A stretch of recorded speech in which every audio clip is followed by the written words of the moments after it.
Hi, and welcome to the X22 Report. My name is Dave, and this is episode 264, and today's date is January 15th, 2014, and the title of this episode is, Why is DHS Mapping Radiation in Baltimore? And we're going to get into that a little later in this report, but let's head out to the UK, to the economic collapse news, and what we are seeing out there, and we're seeing this all over. We're seeing this throughout the Eurozone with unemployment so high, 20, 30, 40, 50% unemployment, and in some places it's even higher than that. Austerity, the huge amount of debt on the people, and continually placing more and more taxes on the people. But the people in the UK, as I reported in my other reports, they are going into their savings to make ends meet, because you have to remember, as prices rise, food, energy, housing, and of course housing is in a bubble, rents continually rise, and income stays the same or declines, you have a very hard time making ends meet. And what we are seeing right now is that the British people are going to these payday lenders so they are able to pay their mortgages and their rent. And of course, these payday lenders are charging them very high interest rates, and they are reporting at least 1 out of 50 families were forced to take out a high interest loan from these payday lenders to pay their mortgage or their rent. And they're saying that this is just getting worse, and they're getting calls into the shelter centers and the charity centers saying that people are having a very rough time making ends meet. Now, here in the U.S. and in Europe, we had a report, and I reported on this, I don't know, 6 or 7 reports back, where Ford said the sales of their cars are not going well in the European nation and in the U.S. And they couldn't understand why. Like, why is this happening? And they eventually said, well, maybe it could be something with economic, or the people out in Europe not having work. And it comes down to this. Today, Ford said they are losing money in the European business. The sales fell around 2.1%. And of course, we all know why this is. This is not rocket science. I mean, think about this. Unemployment in Greece, Cyprus, France, Portugal, Italy, Spain are, 12%, 15%, 20%, 30%, depending on which country. And the overall Eurozone unemployment is 12.2%. So let's think about this. This is very high unemployment. People are having a tough time making ends meet. Even in the UK, people are taking payday loans out to pay their rent and mortgage. They're not thinking, oh, let's go get a new car. So, of course, the sales are going to fall. And they were wondering, like, why is this happening in the U.S.? The stock market's up really high. Well, it's the same exact problem. The only difference is the government and the Fed are manipulating the unemployment numbers. They've changed them since 1994. And of course, when things don't go their way, they go ahead and they manipulate the statistical calculation of how they come up with these numbers. They did it with GDP. They went all the way back to 1929. And they recalculated GDP, adding in research and development to make GDP in a positive light. And now we've been having GDP in the positive light. But if you look at shadowstats.com and you look at what GDP actually is, it is in the negative region. And right now in America, Ford is looking to lay off around 900 or more people in the Ohio assembly plant. And again, during this holiday season, the auto manufacturers channel stuffed all the car dealerships to make it seem like they were producing a lot of cars. But all these dealerships had around 76 to 80 days worth of inventory, and they're stuck with it. They're hoping, oh, maybe during this Christmas season we'll be able to sell it, but guess what? They didn't, and they're still holding on to it. The same thing happened in the retail arena. They channel stuffed all the retailers, and again, Christmas sales, the holiday season was a disaster. Even though the Fed, the U.S. government liked to spin it, change their numbers, and they made it seem like Christmas wasn't that bad. But if Christmas wasn't that bad, how come in my last report I reported on all the sales declining in all the different stores, and Right after the Christmas season, we saw Macy's laying off, what was it, like 2,500 people, closing 5 stores. Well, guess what? J.C. Penney is firing around 2,000 people and closing 33 stores. Anyone really surprised at this? I mean, J.C. Penney was having a tough time anyhow, but if the retail season was so great, it would have pumped them up. But guess what? It didn't. And you think this is bad, wait until you see the rest that's going to come down the pike. We're going to see many, many stores closing. Some that have been around for a long time will no longer be with us. Sears right now in Canada, they're laying off 1,600 people. What do you think they're going to do in the U.S.? Because guess what? Sales in the U.S. were much, much worse than in Canada. And we're going to see definitely stores closing, Kmart's closing, and people laid off because the holiday season was a bust. Because what we have here in the U.S. is people not working. If people aren't working and cannot find jobs, and if we use the calculation prior to 1994, we see the unemployment is between 25 and 30%. People can't make it. And of course, they're counting all those people who are underemployed where they had a full-time job making a nice salary. Now they have maybe 1, 2, 3 part-time jobs or a full-time job making less money. Again, they are only buying the things that they need. That is it. Now, in San Francisco, the home sales plunged to a 6-year low. Homes in San Francisco fell by 12.7% in December versus a year ago. Now, we have to remember, back to a year ago, unemployment was higher. Now it's lower. So again, things aren't making sense. They don't jive with the U.S. government and the Fed numbers. They just can't fit within each other. It just makes no sense. Now, in my other report, I talked about the Baltic Dry Index and how when this drops, it is an indicator that things are going really, really bad. And during 2008, the Baltic Dry Index dropped around, I think it was 93%. And here we are that the Baltic Dry Index collapsed around 40% right now. And this is the worst start in a year in over 30 years right at this time. 9 days in a row of plunging prices is yet another canary in the global trade coal mine. There are problems that are going to arise. Things are not what they seem, and certain indicators are letting us know this. Even Bob Schiller is warning that we are in for a big problem. Joseph, I'm going to try to pronounce his last name right here, Gairocco of the Wharton School of Business created a 2013 study and he concluded that the FHA now effectively leveraged 30-to-1 on guarantees of home mortgages that are themselves leveraged 30-to-1 is underwater to the tune of tens of billions of dollars.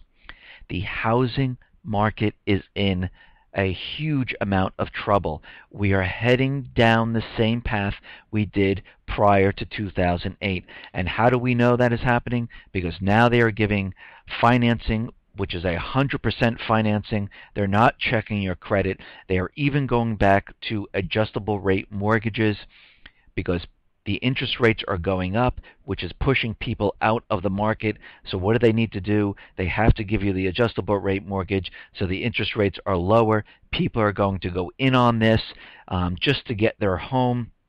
And eventually when interest rates go up and the arms expire, they're going to have to pay the higher rates, and guess what? We're going to have the same thing that happened in California when this occurred, and people just left their house. They left all the furniture in there. They just walked out, and there were thousands upon thousands of homes that were just completely empty, and we are going to see the same thing happen again.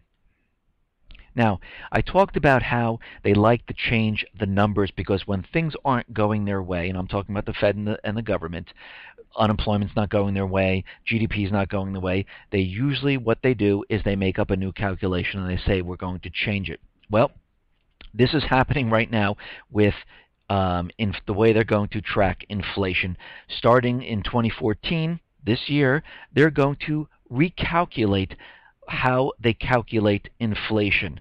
The newer formula will incorporate price changes in the services such as healthcare, financial advice, housekeeping, commuting, and food delivery.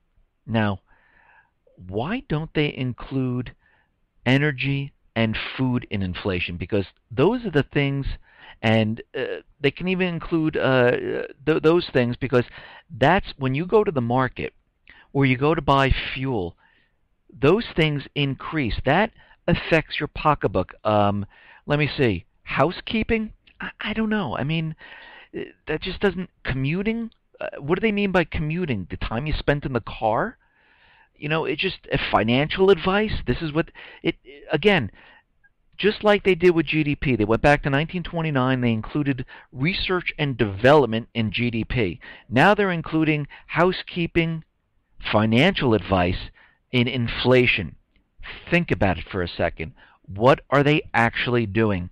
They're manipulating everything. Why? Why would you have to manipulate this? Why would you have to change this? Because things are getting worse, and they need to mask it until they reach the very last second, when everything comes tumbling down, when the entire economy implodes. This is why they're doing this. And again, like I said, the reason why they're doing this is because they want to show that we're in this recovery, that things are fine, that we don't have to worry, and then all of a sudden this major event occurs, and they will blame the implosion of the economy on another country, which eventually will bring us to war. And what will this event be? It could be anything. They could say it's a natural disaster. They can say it's a dirty nuke. They can say it's a chemical attack. They could say it's a cyber attack, or they can encapsulate all of this into one and create a huge event, because they realize we are at the end game and this is all they have left, and they do not want to be blamed for this collapse. Now, on another note, like I said, China is moving forward, and they are trying to become the reserve currency of the world. They're making deals all over the place. Countries are becoming hubs, trading the yuan, and they're making deals all over the place. And right now, China is continuing its opening of the world's biggest physical bullion market. China has granted licenses to import gold to 2 foreign banks for the first time. China is actually increasing its transparency, allowing more banks to import gold, and which could increase the supply of the metal into the country, easing local prices.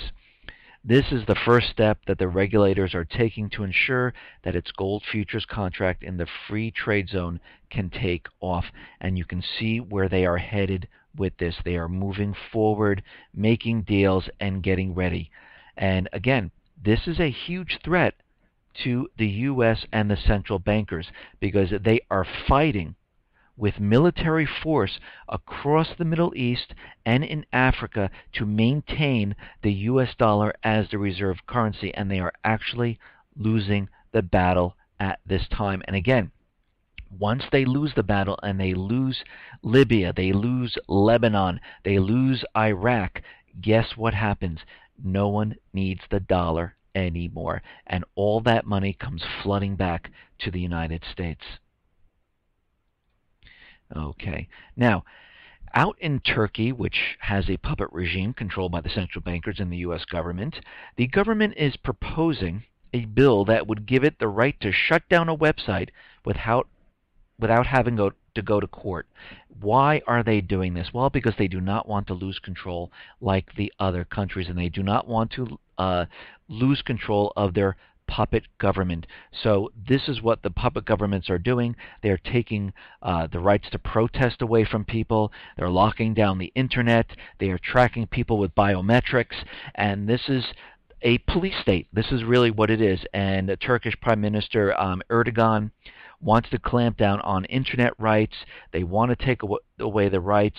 And under the new law, the internet providers would be required to join a state-controlled association and keep more than a year's worth of data for the government on a user's online activities.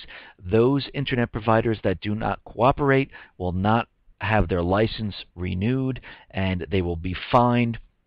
They want to track and keep control of what people are seeing. They will block sites. They will manage what you're seeing, and if there is any type of uprising, click, the internet is completely shut down. They're doing the same thing here in the U.S. They already have a separate internet. The military has already created this. It's up and running, and we know DHS has some type of kill switch in place to shut the internet down when they need it. They tried. They also have a kill switch on all the phones.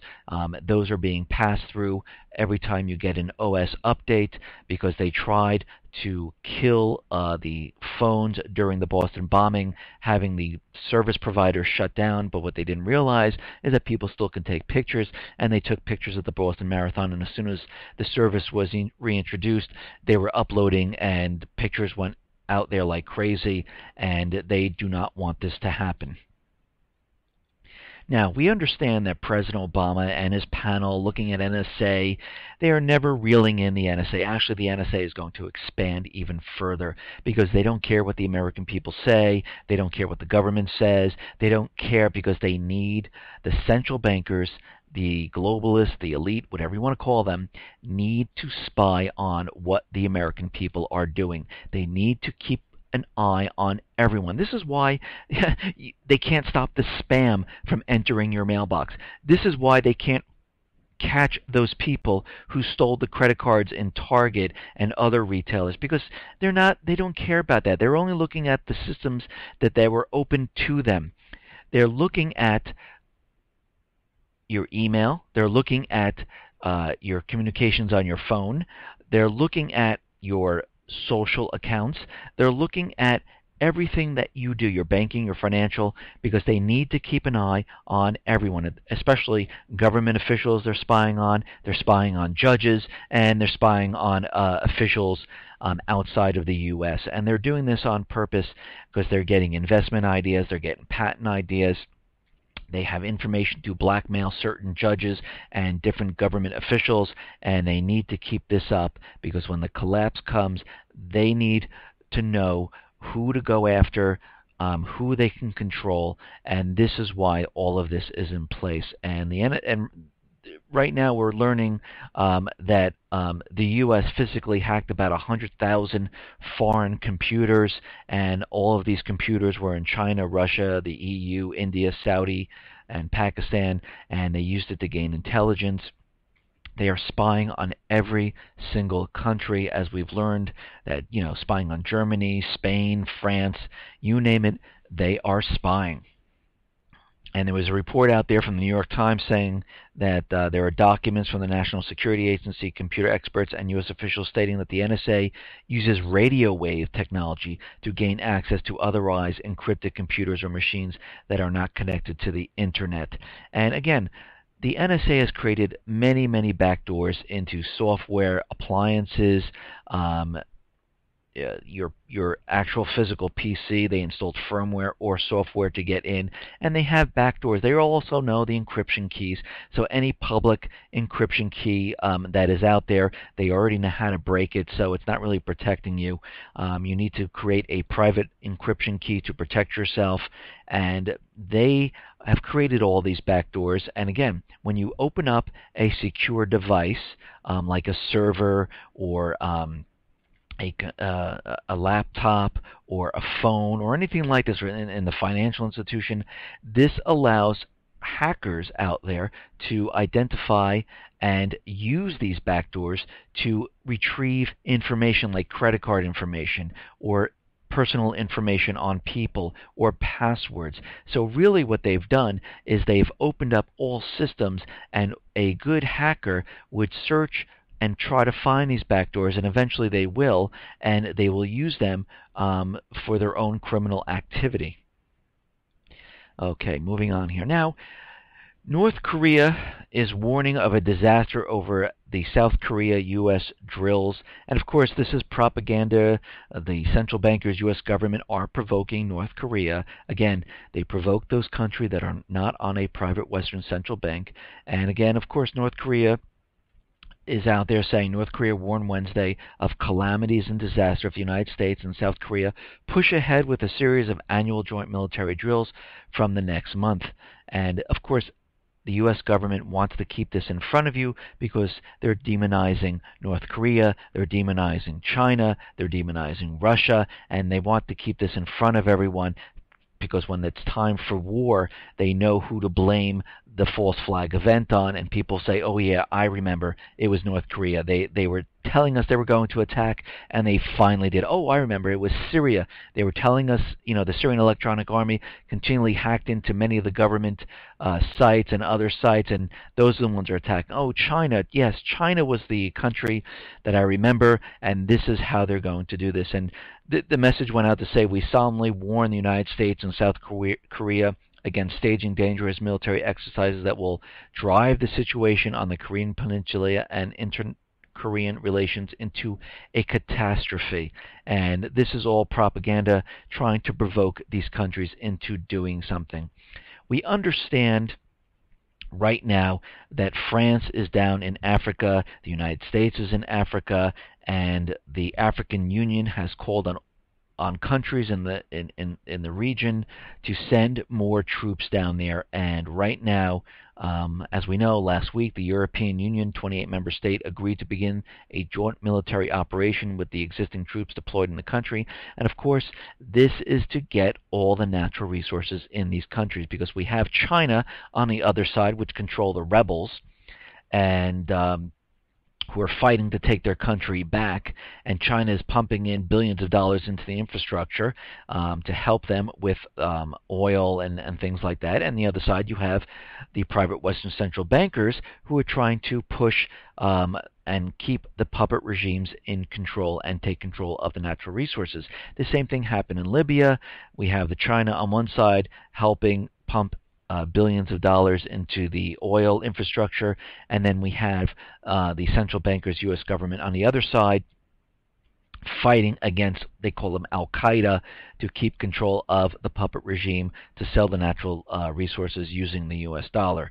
And this is, again, the empire of the United States is losing ground in this fight right now, and they're going to do everything and anything to keep this going one way or another. Now, we understand that the United States and all the private Western central bank countries are all in on this, where they're provoking China into trying to do something, and they are actually building up for World War III.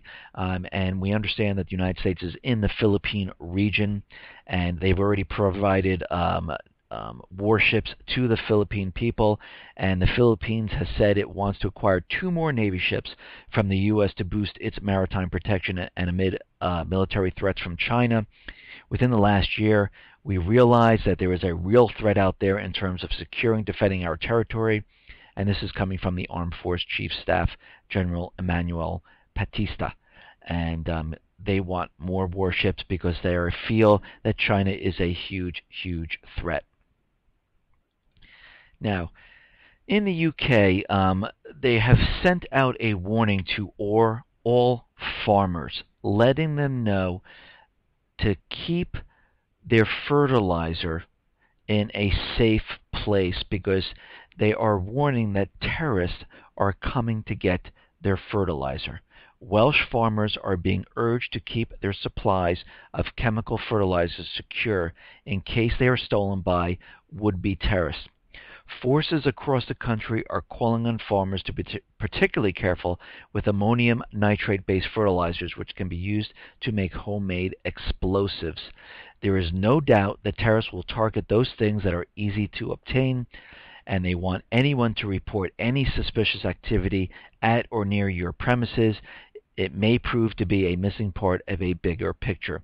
It looks like they are building up to some type of false flag, and that is what it's looking like right now. So all you farmers out there, make sure you keep your fertilizer safe, because we do not want the terrorists to come and get that and use it for some type of terrorist attack, which we all know it's going to be a government-sponsored terrorist attack to make, the country go to war with all the other private Western central banks, either to Syria, down to the Africa, or to get into Iran. Who knows what they're going to use it for? Now, the U.S. is still officially at war in Iraq. 2 years after the U.S. troops withdrew from Iraq, the authorization for the use of military force that was passed by Congress in late 2002 is still in effect. If it is repealed, Congress will have to approve any new military action in Iraq, and they're not going to repeal it at this time because they need to maintain control in Libya, Lebanon, and in Iraq, and Yemen also at this time. So they're definitely not going to do this. And what they're going to do is they're going to create some type of false flag event to get troops back into these countries. We understand already they've sent troops for training in Lebanon. They're sending aid and military equipment to Libya and into Iraq, but eventually they will need the troops on the ground to secure all the natural resources, and that is what they're really doing. So what have they been doing to build this up? Well, they've been telling us that Al-Qaeda has been getting bigger, stronger.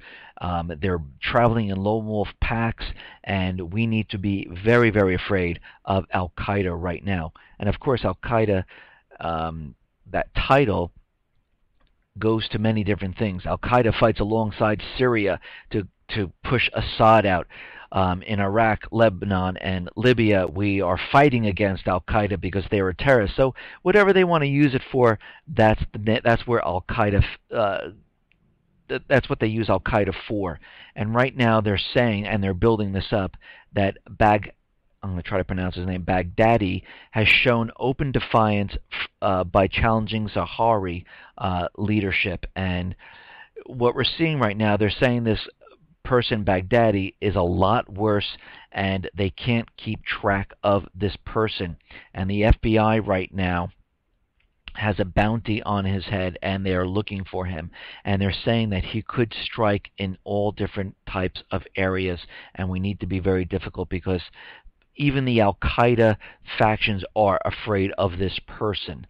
And it seems like they're trying to build him up like Osama bin Laden, trying to build a bad guy, so we all look and go, oh my God, he's really bad. And this is where the false flag event is coming from. Now, why would they need a false flag event? Well, they would need to do something either in Sochi, but I think it would work better. I think there is going to be some type of an event in Sochi, which then will lead to a false flag event here in the U.S. And in the Olympics, they already have the FBI out there. And of course, anytime the FBI is out there, and they already put out the warning that there is a terrorist threat in Sochi. And of course, they had the bombings, which they want you to believe, those are from the terrorists. It could be Al-Qaeda, and they're building this up. And this could be an advance warning that something is about to happen. And every time we see this where they give a warning of a terrorist threat and FBI is there, something actually does happen. But I think they're building this up because they need to get the troops back into Iraq, Lebanon, and Libya to maintain control. And they are building this up right now. And again, I said they are going to use this to bring the troops into this area and to start a war. And they could even bring it into Syria because, again, we have to remember all the things that have happened in the past. The intel that CNN said they had about chemical weapons being stashed away, that Assad has, that he's been stashed away, and the UN inspectors have no knowledge of it. The dry run flights that the airlines reported, and DHS and TSA said, don't worry about it, it's not that big of a deal. And the lone wolf groups in the United States running around and they can't keep track of, and DHS just like to let us know that they are bomb makers. And right now, Homeland Security is flying around in helicopters over Baltimore to map radiation levels. And this goes on to say that the U.S. Department of Homeland Security will fly a helicopter over Baltimore today and tomorrow to map background radiation. The helicopter from the National Nuclear Security Administration will fly as low as 150 feet and will map the naturally occurring radiation on the ground. So if there is ever a dirty bomb threat in Baltimore, Homeland Security will be able to take to the sky and pinpoint exact communities where radiation levels are abnormal. I have a question about this. If there is a threat and they're saying, we're going to attack some place, and of course, wouldn't a terrorist put a dirty bomb, and I don't know too much about the radiation levels of a dirty bomb, and I believe it's very low until it explodes. But if they put it into a lead box, would they be able to detect it? And if they placed it far underground enough until they needed it, how would they detect any of this? So this is leading me to believe that they are definitely preparing for something where they can say, yes, we detected and we scanned the area, we know where it is, and all of a sudden there is a dirty bomb, and boom, it went off, and now we're searching for more. And I can see how this is playing into some type of false flag event. And we also have to remember, the government has been ordering potassium iodide to fight off radiation, and of course they're saying that they're either using this for Fukushima, which some reports have said that this is what they're using it for, or they're using it for some type of dirty type of nuclear bomb. And this is one part. And also, FEMA right now is also seeking contractors who can supply biohazard disposable facilities, tarps and housing units in a 24 to 48 hours notice. And this goes on to say that FEMA is seeking contractors who can supply medical biohazard disposable capabilities and 40-yard dumpsters to 1,010 hospitals across the United States, all required on a 24 to 48-hour notice issued on January 10th, and they need this back very quickly. They also did a request for 31 million doses of pediatric flu vaccine from the CDC solicitation notice that they put out. So something is definitely in the works. Something is going on. And again, this main false flag event could be a multi-pronged type of an event. It could be an epidemic of some sort. It could be a chemical or biological weapon that they use. It could be coupled with a cyber attack. All of this to show that this collapse has come from another nation, and this is why we need to go to war. Again, troops will be sent in. We're searching for Al-Qaeda. We believe they're in Syria. They move into Syria. We have to attack. All of a sudden, Russia says no, and everything starts to fall apart. And we can see this could happen very, very easily. Listen, everyone, thanks a lot for listening. Be well, be safe, and especially be prepared. Thanks a lot.